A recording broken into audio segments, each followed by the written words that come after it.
Ladies and gentlemen, gamers of all ages, welcome to this Tric Trac TV. Today we're going to be talking about this, Argo, a board game, unsurprising, we're on Tric Trac, a Kickstarter that has recently rebooted, and today to talk about it with me, I've got Mr. Eric, Mr. Flatline Games himself. How's Hello. it going? Very fine, thank you.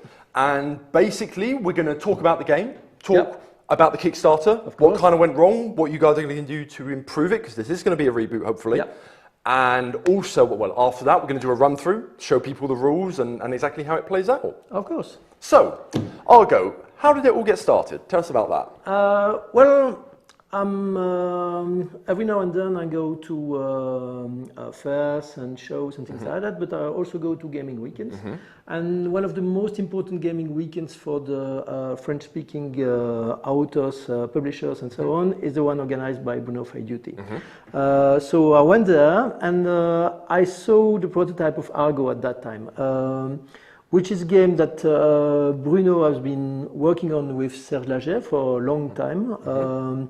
The game was pitched to other publishers, was picked for publication by another publisher, then they decided not to do it, and so maybe 5-6 years after the original idea, the game still was not published. And I played the prototype and I liked it, and I wanted to publish it, but not in the form that it was at that moment. So I discussed this with Bruno, he then discussed it with Serge, and they both agreed that we would basically take the game apart and make a new game with the pieces. Okay. Because on 5-6 years, the taste of the gamer changes a bit. Of course, yeah. And so it has to be a bit actualized. Some of the mechanics had to be streamlined to make it a more accessible game and to focus more on the core of the game. What is the game actually? And so the core of the game, in a nutshell, is we are astronauts. So each player has a team of astronauts who's just waking up from hibernation in a space station. However, when they wake up, they quickly realize that it's not the place they're supposed to be. So something happened during the stasis. Nobody knows what, but obviously the cryotubes were moved because this is another place. And before they have some time to really worry about where they are, the computer starts an announcement on the PA and says, okay, we have an issue, there are aliens in the station, so please everybody stay calm and proceed to the proceed to the escape pods. So because that always goes well when there's aliens on the spaceship. Always turns out well. We have to explore the station, we have to avoid the aliens, we have to find the escape pods and get away. The thing is, during the game, we play the humans, but we also play the aliens. And it's possible to get really nasty with the other humans. Right. But it has a cost. If you are too nasty with the other humans, the aliens are starting to rank up points. And at the end of the game, should the aliens have more points than the winner, everybody loses. Ah, so you've got to temper it. I mean, what I always remember is that quote you gave me once about the game is where the aliens aren't the biggest menace, it's the other players, or the other humans. Those are the real menace, which I quite like the idea of. And so it's not a cooperative game, you want to be aggressive with the other ones, but you still have to manage some degree of cooperation because otherwise it fails. Ah, excellent, excellent. There was a lot of work on that part of the game because we had to make sure that a disgruntled player cannot say, okay, I'll throw the game and make sure the aliens win because I don't want you to win. And it's possible to handle that because you can make it so that they don't have too many opportunities to gain points. You can be really careful with you guys so they cannot kill them. And so it's possible to thwart that plan. Gotcha. It's one of these sort of like half cooperative, half competitive games, but with a cap, in the sense that if you go too far, it cuts everybody off. It's a competitive game with some level of player against environment, I would say, because that's really you play the aliens. It's not one of your pieces, but you can do some nasty things. So it's true that cooperative is probably the wrong term for it because there is at no point I don't think you ever cooperate with the other team. At all cooperative. You just have to. The part where you do cooperate is just through the game in Yeah. the sense that you have to keep that aggressivity Yes, in of check. course. I've seen it happen that someone helps another player just so as not to let the aliens get more points. This can happen, Yeah. but it's always alliances are temporary in nature. That makes sense. That makes sense. But that makes the game a lot more nervous, a lot Yes, of more course. exciting. Okay. So let me bring the box up back in. So as you mentioned, this is a game by Bruno Fiduti and Serge Leger, yeah. two French authors. Yeah, I believe they're very they are well French. known. Yep. Yeah, They've been around the block a few times, for a sure. few times, and together as well, because Mission Red Planet was them together. Yes. So each of them has lots of titles that are really well known. There is Mare Nostrum, of course, for Serge Leger. There is, of course, Citadel and Masquerade from Bruno. Plenty of other titles. But you are not unknown either. You did Twin Tin Bots recently, if I remember I'm not the correctly. author, I'm just the publisher. But once as a publisher, I mean, Yes, you're of not course. unknown. So you guys have published quite a few things as Yeah, well. yeah. I've made a few games. I've made, as a publisher, Dragon Rage, Rumble in the House, Rumble in the Dungeon, Twin Tin Bots, Robin, and then Argo. So you guys, the team behind it is quite well, has got a lot of experience behind it, let's put it like that. And you guys made this game, it's 2 to 4 players? 2 to 4 players, yeah. 14, what was it, 13 years and up and about 30 minutes long. So you wanted to take it to Kickstarter for financing, and as we saw, it sadly didn't take off exactly how you wanted to, which is a shame because the pitch that he's just given us, I think, is quite correct. So I think the game is really solid. What was not solid is the way we approach the Kickstarter campaign. So this will change, of course. Yeah, what are your thoughts on why the campaign didn't work then? The offer, as it was not seducing enough to gamers. We were not really sure about standees or miniatures, and it's a really complex thing to handle. And also the target was a bit too high because we wanted to put everything inside it and have no stretch goals. Right. And apparently it's the wrong way to do it. We have to start with a basic game and all the niceties to bring them in stretch goals and to have some dynamic build into the campaign. At the same time, it allows you to finance faster and Yes. it generates a lot more excitement when you're unlocking different things. So course. that makes sense. But And the main point good to admit is it. we had no Tric Trac TV. Well, crucial element. I think we can Of all agree course. there. Okay then. So, I think you've basically just answered the next question that I was going to ask. Is what are you guys going to do during the next campaign? course. And you guys are planning for a reboot beginning of next year? Beginning of next year. We wanted to reboot in December, but it's really close. December is not a good month, so I think early January is a better bet, and it will better suit the game as well. Fair enough then. So, without further ado, we're going to do a separate video for the actual game, but before we do get into that, we have to explain the rules so that I understand, because I haven't played it yet, and you guys as well. So, run us through Argo. Okay, so the game is pretty simple. As you see here in the center of the table, we have a working room with 5 team members for each player. We have a few rooms around it, and then we have a stack of tiles and 3 tiles which are placed face up. Okay. During the game, first thing a player will do is move an alien if there is one into play. At the moment there is none, but when we will put into play tiles like this one, which have an alien symbol on them. Okay, which is maybe, this? it will. Which is this sort of wing symbol, fin symbol? I can't. It's just the head of there the we go. aliens. Yes, the head. Sorry, Makes wrong way makes up. more sense that way because you see the head of the Yes, nasty. that makes a lot more sense. And so when there is an alien head on the tile and you put the tile into play, it will come with an alien. And so that's the way the aliens come into play. Then when they are killed, they are removed. Okay. But new aliens will keep on coming because we get plenty of tiles in the stack with alien heads on them. So if there are aliens, you have to move an alien.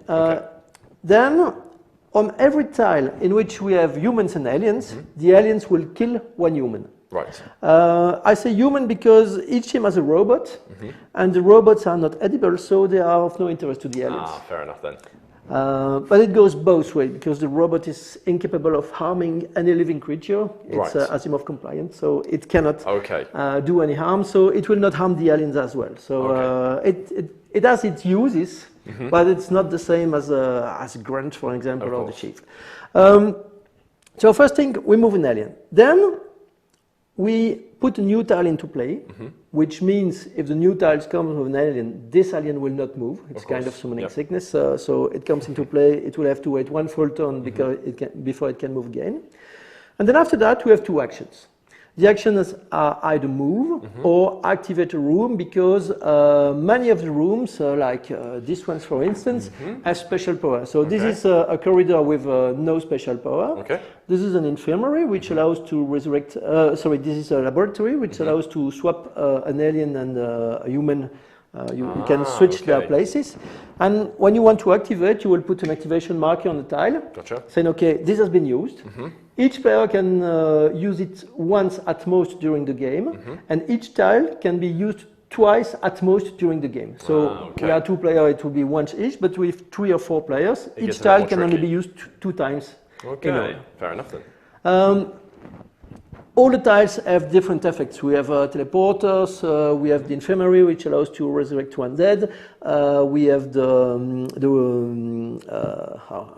jump room, which allows you to move twice. We have the control room, which allows you to displace an existing room from the board and things like that. So plenty of different effects. It can become quite chaotic in that way, because you cannot always see exactly what will happen. But you still have a lot of control of what you do during the game, of course. You have 2 actions, move and or activate. You can move 2 different guys, but you cannot move the same guys twice. Okay. You can activate 2 rooms, but each room can only be activated once. So, and the same guy could move and then activate, or activate and then move. That's not an issue. And you need a dude in the room to activate a room. Okay. You can't just say, I'm going to activate the laboratory that's over there. Exactly. Okay. Furthermore, I will go back to the. So these examples here. We have here a small icon with 1 or 2 guys. It's the capacity of the room. Meaning in the corridor there can only be 1 guy, and in another room we can place 2 guys. Okay. If someone else comes into a room which is at capacity, it will push someone outside. Of course, you have to have a room in which you can push. In this way, I could push. If there is no room, I cannot push. Okay, so you can't go into the room. Yeah. Fair enough. It's a cramped space station. Space is at the premium. I think everyone has seen some of the pictures of the ISS space stations and things like that. You don't build that like an hotel. No, you can't. You have to be very careful about the space, and so you cannot cross someone in a corridor. Okay. You have to push them. Intriguing. Away, yes. Okay. You could push them in the arms of an alien, which would have dire consequences, because he would die. Every time one of the players dies, we have this track here. I will again get it here in the. Yeah, so it's a little bit longer than this, but you can get the gist of it. This track, this is for 2 players. We have this piece, which is the medium.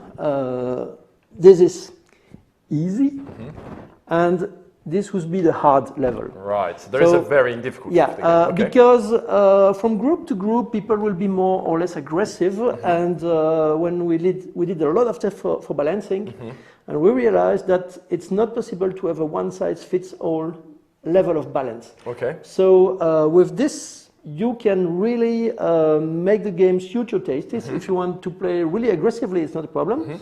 If you want to have a low margin of error, then you play in hard level. Okay. And so I will go back to the piece here. The medium one. You see there are numbers there. Every time someone dies, we place it. Okay. So now the aliens have 13 points. If we kill someone else, the aliens now have 15 points, and so on. Right. So it can rank up pretty quickly. At the end of the stick, you see there is this skull. If all the numbers are hidden, everybody loses right away. Okay. So you got to be careful. So you can't just kill willy-nilly, left, right, and centre. You have to make those targeted choices, so to speak, on who you kill. That makes sense. That's good. So that's, in a nutshell, what the game is about. We have also special effects for the player pieces. So we have different characters. We'll put this. Apply. Yep. Yeah. This is good. So the chief. So we get the chief. The chief has no special power, but he doubles the points because he's the chief and he's very important. Then we have the explorer, which can move twice. We have the pilot. The pilot, when she comes in a shuttle, she can leave right away alone, or she can pick up a friend, or she can stay there. But she has to decide the moment she enters the shuttle, and then she cannot come back on that decision. I assume that the shuttle is a special room? Special is a special room. We'll come to that in a bit. Okay then. We have the grunt, who is the only one who is able to kill aliens. Okay. Do they kill each other, or does the grunt kill the alien? No, if the grunt comes to an alien, it kills the alien. If the alien comes to the grunt, it kills the grunt. Simple as. If an alien comes to two grunts, the aliens die. Okay. Oh, okay, cool. And then we have the robot who has no real special power, but is immune to aliens, and he cannot. But he can still go in a shuttle. Shuttles are like this. I will still use. And this has numbers on, so I assume this is how we get points. This is how you get points, of course. So this shuttle has one entrance. We have shuttles like this one with two entrances. Okay. First one has to get the small seat. Second one will get the bigger seat. And these are points. But the thing is, the shuttle only leaves when it's full. Right. If a shuttle is half full and an alien comes near the entrance, it goes away right away because there is a safety feature for that. Right. But at the end of the game, should there be a shuttle, an undeparted shuttle with someone inside it, well, too bad. So you only get the points when it's leaving. Okay, gotcha. And that's the main way to get points. So how do you find shuttles? Because they're not in this deck then, or is there tiles in there which indicate? So we have three face-up tiles and one shuttle, and when you place a new tile, you pick one of these four. So you choose when the shuttle is coming to play. But the thing is, the shuttle must be at least 3 tiles away from the waiting room.